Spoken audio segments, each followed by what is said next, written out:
Olá todo mundo que está vendo esse vídeo. Eu tô gravando isso daqui porque a gravação da aula acabou ficando sem áudio ali praticamente 1 hora, e a primeira hora foi basicamente resolvendo dois problemas fáceis, só que a gente acabou esperando o pessoal entrar e a gente acabou perdendo um tempinho com algumas coisas, tá? E por isso que demorou tanto. Mas eu tô aqui basicamente para explicar a solução que a gente resolveu, é, né? Porque assim, na última aula eu deixei alguns problemas sobre complexidade, né? Quando eu expliquei ali a complexidade, eu mostrei alguns exemplos de código,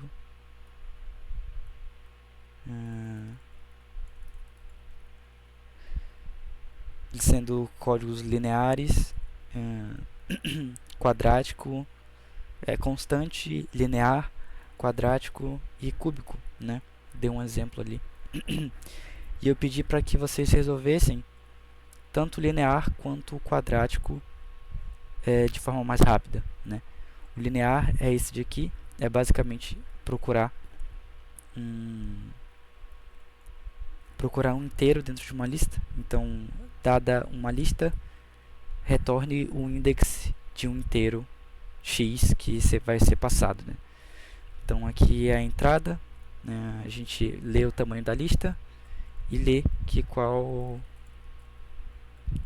e passa a lista para dentro desse array. Aqui a gente recebe o valor que a gente quer procurar e passa por toda a lista. E quando a gente encontrar aqui o item na lista que é igual ao item que eu estou procurando, eu salvo o index desse item e é isso que eu vou retornar. Se o item não existir, a gente retorna -1.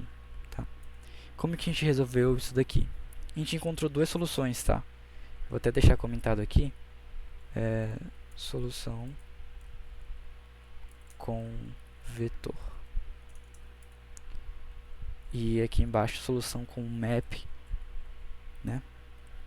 Mas entendam que as duas soluções, antes de tudo, que as duas soluções usam a mesma estratégia. Elas só usam estruturas de dados diferentes. Qual que é a ideia da solução com inteiro? Que aqui eu estou usando um vetor ao invés de um array simples, mas a gente vai criar um vetor com um tamanho muito grande. Porque eu já explico por que a gente vai fazer isso daqui. Tá? Esse daqui é o tamanho inicial desse vetor, e aqui é um valor padrão para todos os indexes, né? Que em C++ a gente consegue criar um vetor e definir um valor padrão para todos os indexes. Então é isso que a gente está fazendo. Esse é o tamanho do vetor e esse é o valor padrão. Vocês vão já entender porque que é -1 também. A estratégia ela basicamente está aqui nessas duas linhas. Tá? E o que a gente faz aqui? Em vez de fazer aqui, né, colocar o valor lido dentro do primeiro index ali disponível desse array, né, a gente vai usar esse valor lido como uma espécie de chave. Por isso que a gente usa o valor lido aqui como o index, tá? Então a gente usa ele como se fosse uma chave desse vetor, e o valor que corresponde a essa chave é o index que esse valor t entrou. Que, como eu disse, a resposta do problema é o index do valor, né, que eu estou procurando. Então o valor aqui, né, a chave, a gente vai usar o valor entrado como uma chave, e o valor dessa chave vai ser o index entrado, né? Aqui é o valor que eu quero procurar, e isso aqui já dá a resposta do problema. Por quê? A ideia dessa solução é que a gente vai armazenar o index exatamente no valor correspondente, né? Então, quando entrar o valor 1 nessa lista, no index 1 a gente vai colocar o index 0, né? A gente vai colocar o valor como 0. Por quê? Porque o valor 1 foi o primeiro a entrar, então o index dele é o 0. Depois entraria o 3, por exemplo. Aí no index 3 a gente ia salvar 1. Porque para o valor 3, que é esse t, o index que esse 3 entrou né, é o index 1. Então, quando a gente faz isso daqui, a gente vai procurar o index, qual que é o index desse valor aqui, né, desse valor procurar que foi passado. E por isso que a gente inicia todo o vetor com menos 1. Porque se o valor passado não estiver dentro dessa lista, então ele vai retornar um valor que nunca foi alterado. Então ele vai retornar o valor padrão, que é menos 1, né? Que a gente definiu aqui como menos 1. Por isso que a gente define esse valor como menos 1, valor padrão. Então, se em procurar for um valor que nunca foi passado aqui, como t, então ele vai retornar menos 1, que é a resolução do problema, né? Se o valor procurado não existir, retorna menos 1. E o porquê que eu uso esse array como um valor tão grande, né? Um valor com tamanho tão grande assim? Porque como a gente está usando o valor passado como chave, o valor passado pode ser muito grande. Então a pessoa pode passar o valor, por exemplo, 10.000, que foi o limite que a gente botou aqui, né? De 10.000. Então, se a pessoa passar o valor 10.000, esse vetor ele precisa ter 10.000 posições para que isso daqui não dê erro, né? Então, a gente acessaria aqui a posição 10.000, né? O index 10.000 desse array. E é por isso que esse array tem que ser tão grande, tá?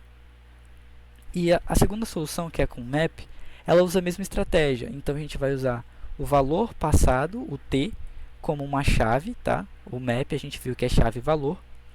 Então, a gente passa o t como chave e o valor dessa chave é o index, né? A mesma estratégia que a gente usou aqui, só que aqui é com array, aqui é com map. E para procurar, a gente vai para encontrar o resultado, a gente vai fazer isso daqui. A gente vai receber o valor que eu quero procurar. E esse count, essa função count, ela serve para ver se uma chave já foi inserida nesse map. Porque a gente insere aqui um conjunto de chave e valor. Então aqui ele vê se essa chave já foi inserida. Porque se ela não tiver sido inserida, quer dizer que esse valor que eu estou procurando não está na lista. Então eu retorno menos 1. A saída é menos 1. Né? Então ela vê se esse valor já foi inserido aqui. Se ele não foi inserido, menos 1.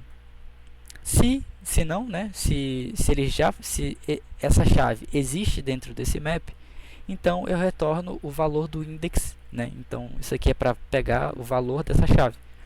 Então aqui ele vai retornar qual que é o index desse valor procurar aqui, desse procurar 2, tá? Então, como vocês podem ver, a solução tanto com vetor quanto com map usa a mesma estratégia. A diferença é a estrutura de dados, que aqui a gente usa um map e aqui a gente está usando um vetor. Qual que é a vantagem de usar um vetor? É que o vetor ele é mais rápido, né? Mesmo a gente tendo que criar um vetor com muitos itens, o vetor é mais rápido, né? Esse acesso aqui que ele faz, né? Esse acesso aqui ele é mais rápido do que o do map. Só que a vantagem de usar o map é justamente que a gente não precisa definir um valor, o tamanho desse map. A gente não precisa criar o map tão grande quanto aqui, né? A gente só define o map aqui, diz que ele vai existir e vai inserindo os itens nesse map. Depois a gente só verifica se esse item existe ou não, né? Então essa que é a diferença entre usar um map e usar um vetor. É que no map eu não preciso definir o valor inicial desse map, mas o vetor sim, para usar o vetor eu preciso definir um valor grande, além de ter que definir um valor padrão aqui, né? Preciso dessas duas coisas para esse problema específico, né? Para essa solução funcionar para esse problema, tá? E a segunda solução que a gente deu foi para o quadrático. Tá? Esse aqui é o código do quadrático, tá? O quadrático tem 3 formas de resolver. Então, o código do quadrático que eu passei na aula foi esse daqui. Que o problema é, dado uma lista, verifique se existem números repetidos, né? Então, aqui é a mesma coisa, a gente pega o tamanho da lista, está com um erro porque esses valores já foram definidos lá em cima, tá? Porque antes estava tudo comentado, mas agora como eu descomentei as coisas, está dando esses erros, mas não se preocupem com eles. Então, esse n é para armazenar o tamanho da lista que eu vou ler. E aqui eu uso a mesma estratégia, eu adiciono o valor que está entrando no primeiro index disponível. E depois, para procurar, eu vou passar por 2 vezes a lista inteira, né? Então, esse primeiro for vai passar uma vez pela lista inteira. Esse segundo for vai passar uma segunda, tipo, para cada item, eu vou passar na lista inteira. Então, eu vou olhar o primeiro index, o primeiro valor dessa lista e olhar todos os outros. Para o segundo valor, eu vou olhar todos os outros. Aí, para o terceiro valor, todos os outros. E isso que caracteriza um problema quadrático, né? Que eu tenho 2 fors assim que vão passar 2 vezes pela mesma lista, tá? E aqui se inteiros, pensa assim, se o inteiro atual que eu estou verificando for igual ao inteiro, né, que de todos ali, quer dizer que eles se repetem. Então a resposta vai ser true. Se não, ele vai retornar false aqui, que é o valor padrão, tá? Tá, o código já estava aqui em cima, perdão, tá? O código já tá aqui em cima. Esse código aqui é igual a esse que está ali do lado esquerdo, do lado direito, perdão. Essa daqui é a primeira solução, que é a solução boa, tá? Essa solução, ela usa a mesma ideia do último problema. Então, eu tenho um map que eu vou armazenar uma chave valor. A chave vai ser o valor da lista, né? Vai ser o valor passado ali digitado. E o valor dessa chave vai ser se esse item já foi inserido ou não. Então, vai ser um true ou false aqui, por isso, booleano. Então, qual que é a ideia? Que eu leio o valor digitado para a lista e verifico se esse valor já foi inserido nesse map. Como vocês viram, esse count aqui, ele verifica se uma chave já foi inserida. Então, se esse valor já foi inserido, né, se isso aqui retorna true, então eu defino repeat como true. E todas as vezes, o que eu vou fazer? Eu vou inserir nessa lista para a chave t true, né, para dizer que o inteiro t já foi inserido. Então, ele fica como true. Depois de passar pela lista inteira, eu imprimo repeat. Porque se ele nunca entrar aqui, repeat vai ser false, né, que é o valor padrão aqui, false. Agora, se isso daqui for verdade em algum momento, então ele retorna true. Essa é uma solução boa. Por que essa é uma solução boa? Porque a gente precisa ficar fazendo essa verificação aqui várias vezes, né? Para cada novo valor que for digitado, eu preciso fazer essa verificação. Isso não é tão legal, né? E o map também, ele acaba demorando um pouco mais para fazer algumas operações. E a solução excelente, que é essa daqui, é usando o set. Porque o set, como eu disse, é uma estrutura que ela é parecida com um array, então a gente consegue inserir uma lista de números, mais uma lista de coisas, mas essas coisas elas não vão se repetir, elas nunca vão se repetir, né? O set não deixa que elas se repitam. Então a solução excelente é simplesmente criar um set. Lembre que esse array aqui ele foi definido lá em cima, tá? Então ele não tem a definição dele aqui, porque ele já foi criado aqui em cima, tá? Aqui ele foi criado e eu uso esse mesmo aqui todas as vezes, tá bom? Mas qual que é a ideia? Que eu vou inserir, né, fazer a mesma coisa ali que eu faço na solução péssima, que eu vou inserir o valor digitado na lista em qualquer posição, né, na posição que tem disponível. Mas além de inserir esse valor digitado no array, eu também vou inserir esse valor digitado no set. Como eu disse, o set não deixa que os itens se repitam. Então eu vou inserir ele tanto no array quanto no set. E depois de ler todo o valor, né, depois de inserir ali todos os itens, eu verifico se o tamanho do set, né, se o size do set é diferente de n. Por que n? Porque o n, se vocês forem ver aqui, n é igual ao tamanho desse array, né? O n é igual ao tamanho desse array aqui, né? O tamanho é igual. Então, se o tamanho do set for diferente do tamanho do array, ele vai mostrar true, porque como eu disse, o set não deixa itens se repetirem. Então, se você inserir 2 itens iguais, ele só vai armazenar um deles. Então, se o tamanho do set for diferente do tamanho da lista, quer dizer que o set é menor. Então, na lista tem algum item que foi repetido que o set não deixou repetir, né? Então, se o tamanho do set for diferente do tamanho da lista, do array, do vetor, ele mostra true, que itens se repetem. Agora, se eles forem iguais, ele mostra false, quer dizer que itens não se repetem, tá?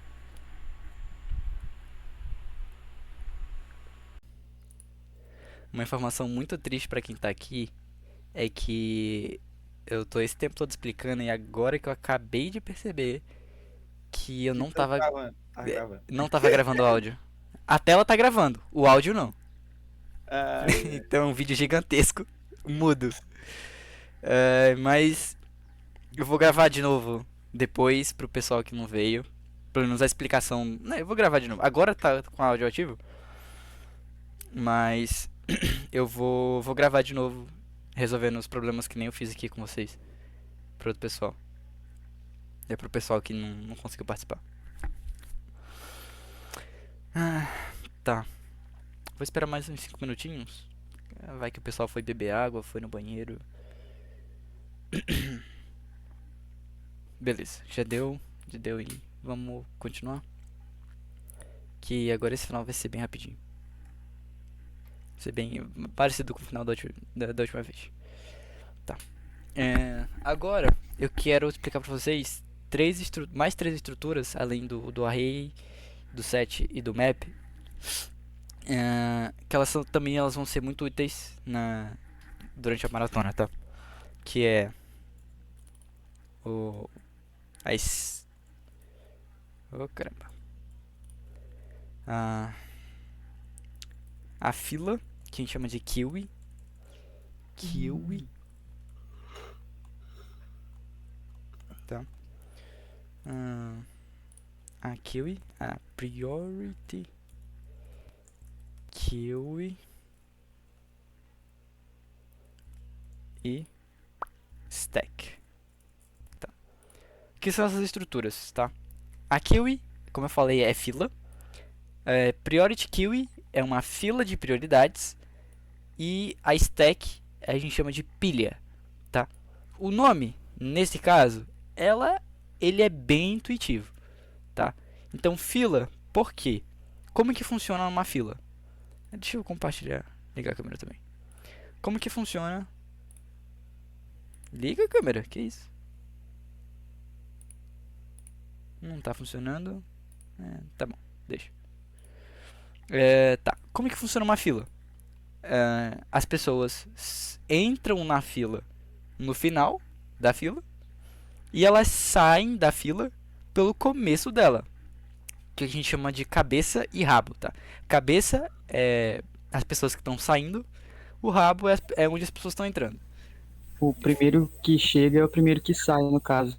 Exatamente, a gente chama isso de FIFO, First In, First Out.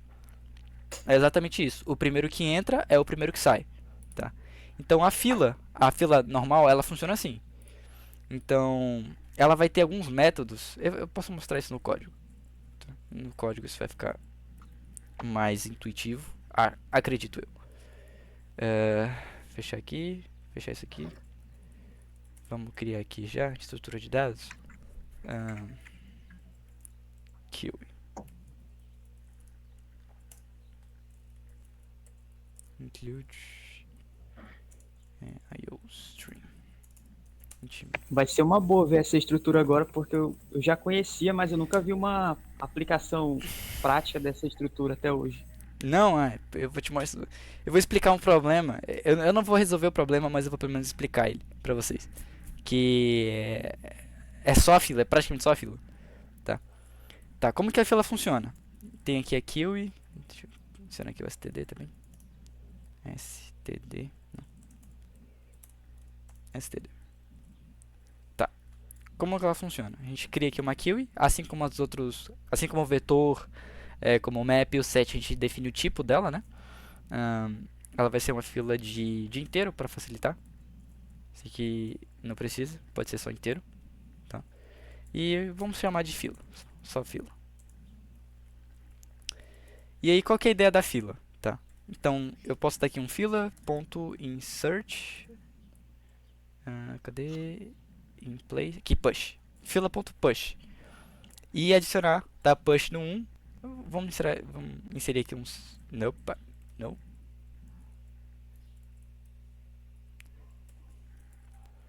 Inserir aqui uns 4. Aqui 2, 3 e 4. Tá. O que esse código aqui vai fazer? Essa fila ela vai criar praticamente um array, né? Semelhante a um array. E aí, ele vai colocar o 1 aqui na primeira posição. Depois a gente insere o 2, depois a gente insere o 3, depois a gente insere o 4. Só que durante o nosso processamento, a gente pode fazer isso aqui. Uma fila fila.pop. O que esse pop faz? Ele tira um elemento da fila. Porque assim, a fila, diferente do array, que a gente pode acessar qualquer index a qualquer momento, diferente do map, que é a mesma coisa, a gente consegue pegar qualquer valor só tendo a chave a qualquer momento, a fila a gente só consegue ter acesso ao primeiro elemento, que é o elemento que está na frente da fila, ou inserir elementos atrás. Então essa é a nossa única forma de interagir com a fila. Inserir coisas atrás da fila ou pegar as coisas que estão na frente da fila. Então o que o pop faz? Ele pega o elemento que está na frente da fila e tira ele da fila. Tá? E isso aqui ele vai só tirar. Se você quiser acessar esse valor, a gente usa o fila.front. Que aí a gente pega o valor que está na frente da fila. Né? A gente pega o valor que está na cabeça da fila, que a gente chama. Então a gente pode armazenar isso aqui em um inteiro qualquer, tá? Inteiro T, tá? É basicamente assim que ela funciona.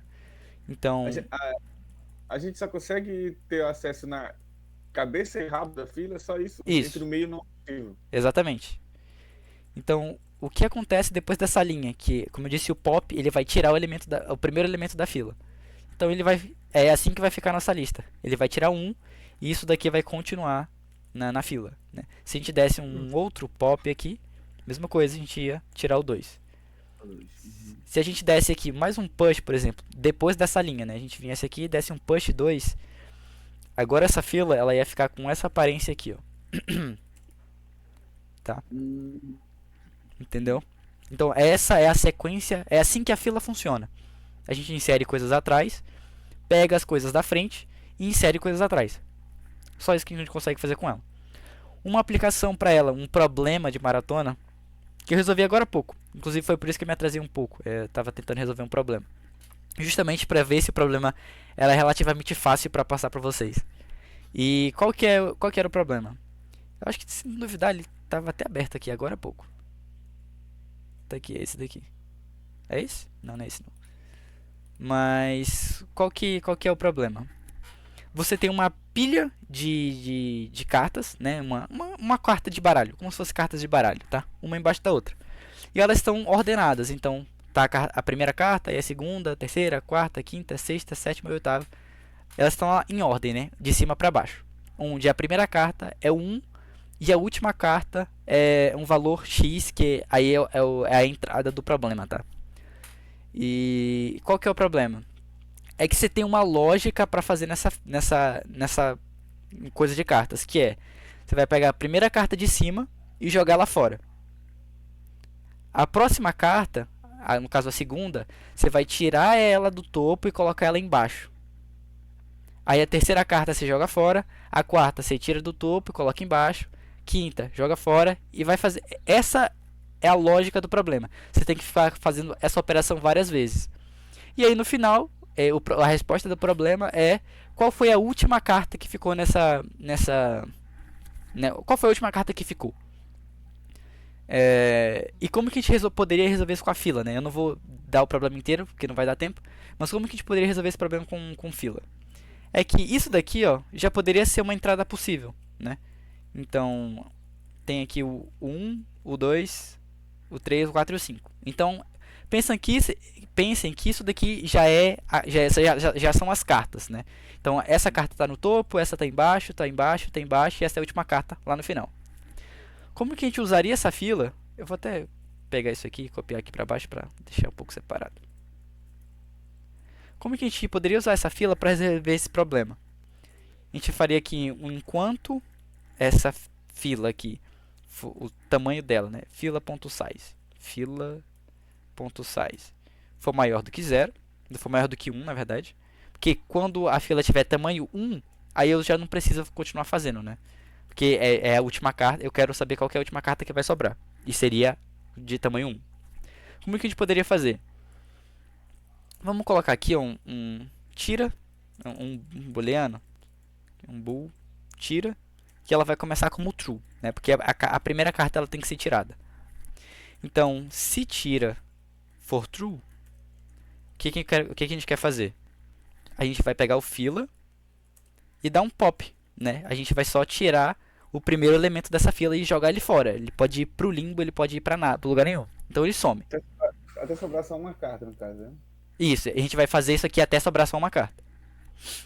E depois que a gente tira, a gente vai setar que tira como false, porque a gente já tirou uma carta. Então a próxima ela não é para ser tirada, ela é para ser colocada no final. E se tira, né? E quando tira for false, né? Quando eu não quiser tirar a carta, o que eu vou fazer? Eu vou dar um fila.push fila.front. O que isso daqui faz? Ele vai pegar o que vai acontecer, né? Na primeira iteração, esse 1 ele vai sumir. Esse pop aqui, eu vou tirar o 1 da fila. Então ele vai sumir, vai pro limbo. Depois, a gente vai setar tira como false. Na próxima iteração, ele não vai cair nesse if. Ele vai cair no else. E aí o que esse else vai fazer? Ele vai pegar esse 2, que ele é atualmente quem está no topo da frente, na frente da fila, né? Que está na cabeça da fila. Ele vai tirar esse 2 e colocar ele aqui no final. É só isso que vai fazer. Aí o 3, na próxima iteração... Aí que tá. Isso que essa linha faz. Ela pega o elemento que está na frente da fila e coloca no final. E agora a gente tira o elemento que está na frente, né? A gente dá um pop aqui também. E seta que tira como true agora. Porque a próxima... Fila push faz o quê? Hã? Fila push faz o quê? Fila Que push... tá passando o front para ela, no caso a primeira carta. O que o fila.push faz? O push vai inserir esse valor no final da fila. Ah, tá. Você tá pegando o começo e passando pro final. Isso, que é a lógica de pegar a carta que está no topo, ali que está no topo e colocar a carta no final. É exatamente isso que a gente está fazendo. A gente pega a carta que está na frente e coloca ela no final. E tira essa carta que está na frente, né? Porque agora ela não está mais na frente, ela só está no final. E só isso daqui já vai resolver o problema. Porque quando tira for true, ele só vai jogar a carta fora. Quando tira for false, ele vai pegar a carta que está em cima, colocar embaixo e pronto. E a gente vai repetindo essa operação até que só tenha um item nessa fila. E aí a resposta no final seria que fila.front, que é o único elemento que sobrou. Essa seria a resposta do problema. Tá? Então, para esse caso aqui, eu tenho um conjunto de cartas que está ordenado. Nem precisa estar ordenado, no caso, né? Mas o problema estava ordenado, enfim, era um requisito do problema. Mas nesse caso não precisa. É uma pilha de cartas que a gente pode jogar cartas fora, ou a gente pode pegar uma carta que está no topo e colocar lá embaixo. E só fazendo isso daqui já resolveria o problema. Entendeu? Só isso daqui já resolve o problema. É um problema bem simples, que a gente consegue resolver com fila. Tá? Agora vamos pro próximo aqui, que seria o a priority queue, que, como eu disse, é uma fila de prioridades. O que é uma fila de prioridades? Deixa eu só copiar aqui. Calma, aqui. Só para colar mesmo o código. Como que funciona uma priority queue? Ela funciona como uma fila de prioridades. Não tem muita resposta diferente para isso. Mas qual que é a ideia da priority queue e qual que é a diferença dela para uma fila normal? É que a priority queue ela vai ordenar os itens. Então, se a gente pega uma fila, vou só chamar de fila também. Fila.push, tá? O método é igual. Vamos inserir um aqui. E vamos fazer basicamente a mesma coisa que já tinha. Não precisava ter apagado. Mas vamos inserir aqui o 1. Depois vamos inserir o 3. Depois o 4. E depois vamos inserir o 2. Não. Depois o 6. O 9. E inserir o 2. Numa fila normal, depois dessas operações, essa fila ficaria assim: 1, 3, 9 e 2, né? Numa fila normal. Mas isso é uma priority queue. Eu acho que a padrão ela vai ordenar pelo maior elemento. Então, depois de fazer isso daqui numa priority queue, essa fila na verdade vai ficar assim. Vai ficar aqui o 9, o 3, o 2 e o 1. Tá? Então numa Priority Queue é isso aqui que vai ficar na fila. Mas ela preserva o conceito de que eu só consigo pegar o elemento que está na frente e só consigo inserir elementos. Teoricamente seria atrás, mas como ela ordena os itens, nem sempre eu vou inserir no final da fila. Eu vou inserir na fila e a própria fila vai ordenar para mim. Mas sempre que eu der isso aqui, ó, um fila.top nesse caso, um fila.top, eu vou pegar o maior elemento dessa fila de prioridades. E isso pode ser útil em diversos problemas. Só uma coisa aqui. Tu só pode inserir no começo ou no final, porque é uma fila, né? Isso, Mas, caso, imagina que tu não tem o número 3 aí nessa lista. Aí vai ficar 9, 2 e 1. Aí tu isso, vai e insere o número 3, ele vai lá pro meio. isso, exatamente. No caso da fila de prioridades é exatamente isso que acontece. Aí não tem como eu pegar ele em seguida logo, né? Tipo, usando um método daquele que pega o começo ou o final. No caso, fazer isso daqui, aí depois faz isso, dá um push aqui, e tu quer pegar o 3, por exemplo. É isso? Aham, se fosse na normal, eu ia usar o pop, uma coisa assim, né? Aí o 3 ficaria aqui, no caso. Pra tu conseguir acessar esse 3, se tu quisesse, tu teria que usar, no caso, teria que fazer isso aqui, um fila ponto pop, que aí tu ia tirar o 9, né? Que o 9 é quem tá na frente da fila. Então com esse pop tu tira esse 9, que é o maior, e depois tu faria um fila.top. Que aqui é nessa linha aqui tu ia acessar o 3. Tá? Nessa linha aqui tu consegue acessar o 3. E pense assim, que a fila de prioridades, ela não é igual à fila. Né? Assim, o que eu quero dizer aqui, os mesmos problemas que a gente resolve com fila, nem sempre vão ser resolvidos com fila de prioridades. E vice-versa, tá? A fila de prioridades, ela tem uma solução muito, assim... Putz, qual é a palavra? Eu esqueci a palavra. Ela tem uma ideia muito clara. Muito específico, né, bicho? Nos Porque, tipo, eu acho que não devia nem ser chamado de fila, né? Porque foge daquele conceito de tu pegar o começo ou o final da coisa. De, de quem chega e quem sai. Tipo, o último que chega é o último que sai, entendeu? Uhum. Aí Realmente, eu concordo. Eu concordo contigo. Que não deveria ser chamado fila de prioridade, sendo que não funciona exatamente igual a uma fila. Mas é isso, né? A gente tem que aceitar. Não tem muito o que reclamar. Mas a fila de prioridades ela funciona assim, tá? Então, você insere os itens e ela vai ordenar eles. E tu sempre vai pegar só o maior item. Tu sempre vai conseguir pegar só o maior item dessa fila. Se por algum acaso tu quiser fazer o contrário, não quero pegar sempre o maior, quero pegar sempre o menor. Putz, pior que agora eu não lembro se ele ordena pelo maior ou pelo maior. Pelo maior ou pelo... Eu acho que eu tô explicando errado. Eu acho que a fila sim ordena pelo menor. Então ela ficaria assim: 1, 2 e 9. 9. Que seria 1, 2, 9, 3 e 9. Tá? Eu acho que eu estou falando errado. Então acho que isso aqui tá certo. Que a fila padrão ordena pelo menor valor. Pelo menor. Mas eu consigo fazer com que ela ordene de forma inversa, né? Em vez de ordenar pelo menor, ela vai ordenar pelo maior.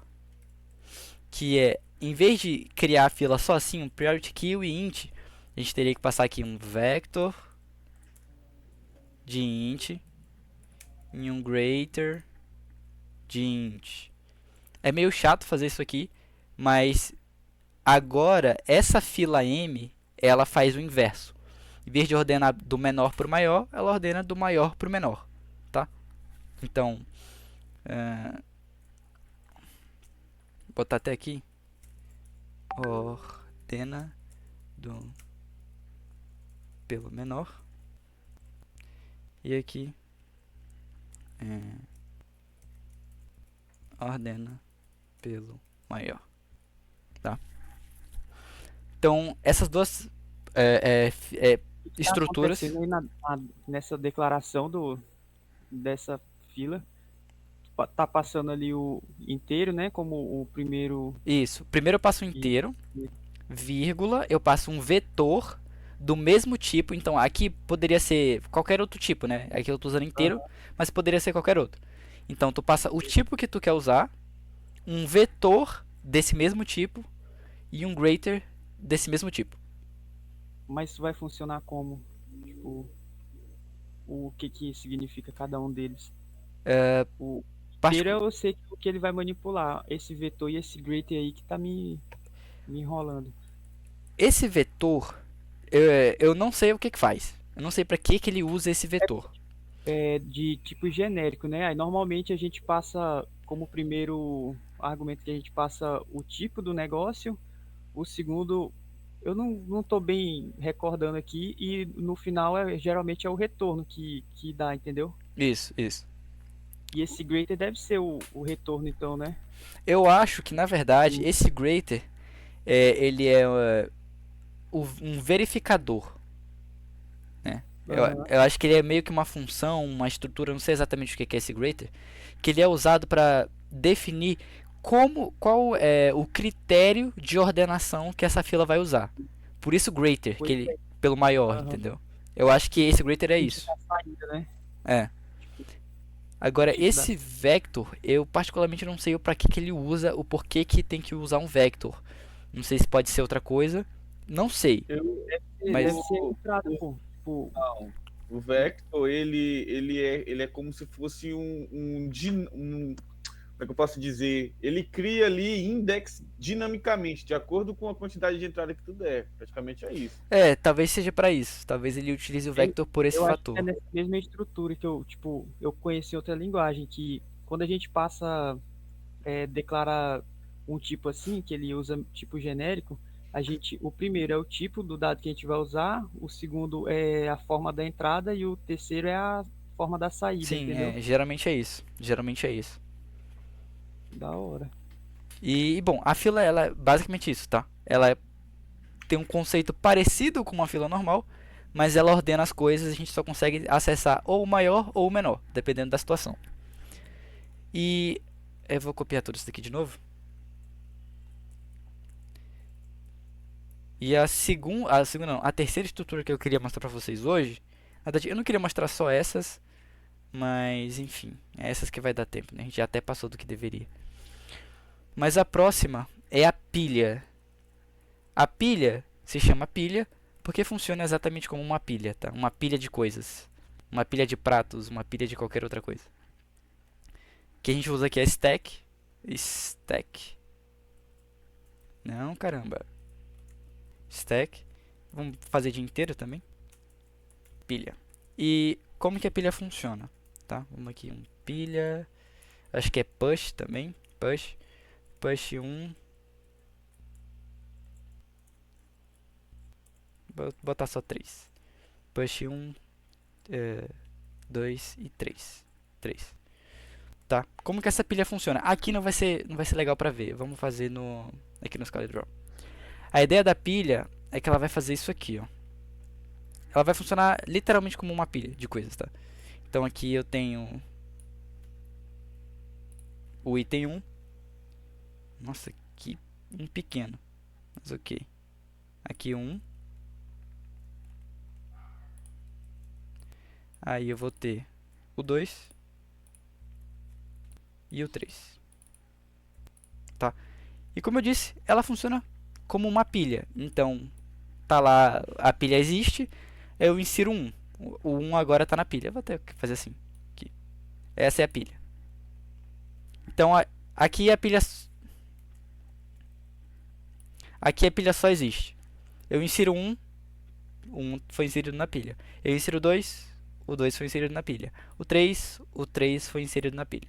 Se eu quiser inserir o 4, ele ficaria aqui. Tá? Exatamente como uma pilha funciona. E depois, quando eu quisesse acessar esses valores, Assim como a fila, eu não consigo acessar qualquer valor a qualquer tempo. Eu só consigo pegar o que está no topo da pilha. Então, se eu quisesse acessar algum valor dessa pilha, eu teria que primeiro ver o 4, depois eu teria que ver o 3, depois teria que tirar o 2, só então para poder acessar um. Tá? Assim como a fila é uma FIFO, que é First In, First Out, que em português é o primeiro a sair, primeiro a entrar, primeiro a sair, a pilha ela é o inverso da fila. Ela é o primeiro a sair é o último a entrar. A gente chama de filo.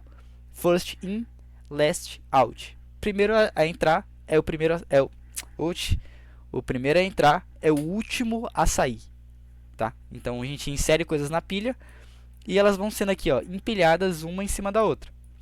Quando eu quiser acessar elas, a gente vai desempilhando, tá? Então o push vai fazer essa lógica de empilhar a pilha aqui, ponto top. A gente vai acessar o item que está no topo da fila, da pilha. Então a gente ia ver que se a gente usasse o top, a gente ia ver que no topo da pilha tem um 3.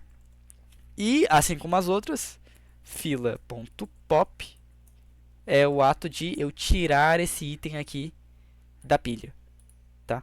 Então é assim que a pilha funciona. Como eu fiz as demonstrações mais aqui no código, depois eu passo aqui para os CaliDraw para deixar salvo para o pessoal, mais ou menos, tá?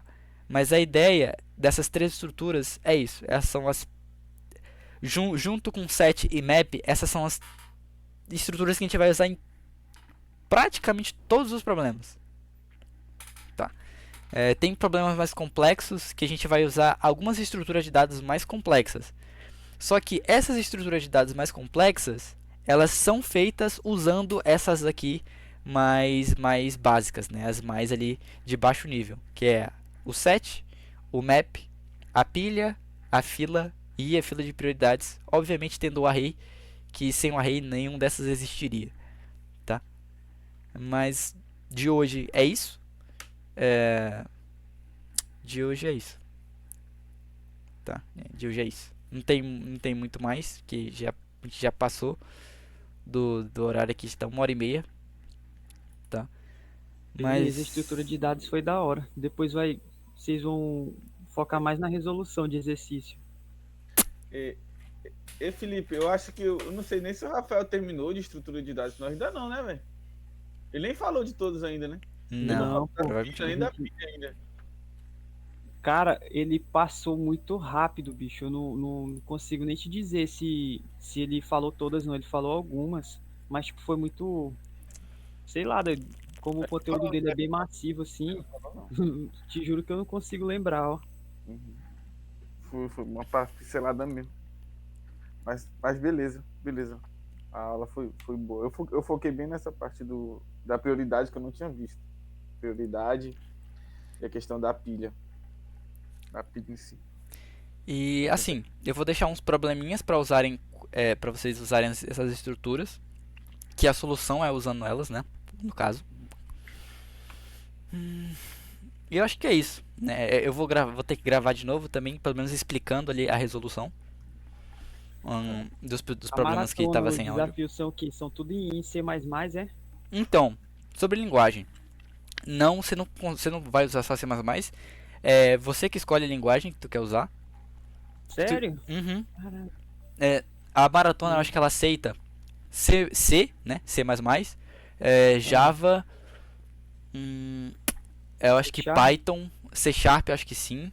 Oh, beleza. Não tenho certeza de todas, tá? Mas C, C++, Java, com certeza. Python, não tenho certeza. C Sharp também não tenho. Mas eu posso procurar os problemas Consegui grupo, pô, pra fazer o negócio. Oi? Eu não consegui grupo lá pra me inscrever. Tô acompanhando mesmo só de curioso. Ah, não. Assim, essa fase 0, ela ainda não é a inscrição oficial. Se tu, acho que tu consegue montar um time até final de julho ou final de agosto. Tu ainda consegue se inscrever. Eu achei que o prazo tinha esgotado nessa semana. Não. Essa semana é pra fase 0, que aí a fase 0 é opcional e tal. Entendeu? Ah, tá. Tranquilo. Mas assim, como tu não tem grupo, na semana que vem, se tu quiser ir lá pro IF, só pra se juntar com outro grupo, tentar ajudar eles, tentar resolver com eles, eu acho que seria muito Sim. bacana também, tá? Pô, Assim, pode ser então. e tá, pessoal, no geral é isso. Eu vou tentar, que nem que nem fiz semana passada. Eu vou tentar organizar algumas coisinhas aqui, deixar tudo mais bonitinho, mais agradável pra vocês conseguirem acessar depois. Tá bom? Beleza. Beleza. Sábado a gente se vê então. Sábado a gente se vê. Valeu. Valeu. Valeu. Falou. Valeu, pessoal. Bom feriado. Bom final de semana, na verdade.